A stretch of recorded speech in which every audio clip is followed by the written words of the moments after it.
abantu bavuga ibya code electoral ndabasaba nasubire kuba urwitwazo na rumwe ku bijyanye na code electoral. Hari ibikorwa byinshi dushobora gukora code electoral itaraza. Ntihagire ngo hari umuntu byananiye kugira des propositions de CPI et de CECI kubera code itaraboneka. C'est faux. Code electoral nayo izovuga les éléments exigés mugabo nyinshi zizazizwi, kuko code electoral ikomoka mu ibwirizwa nshingiro ririho ibitari bike birimo. None ninde zitazi ko hazoba ari intara zitanu?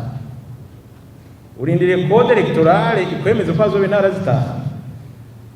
Ninde atazi ko hazoba amakomine 42? Urindire code electoral uratondeka abanywanyi bawe ku province no ku commune? Aho tuwijanye kuri nta fuitana bamumvamo. Hariho information nyinshi nziza dufise zotuma tuba turakora. Donc cha code electoral jewe n'ikibi cyitwazo aho izozira hose nous allons prendre le train en marche ariko twe turakora.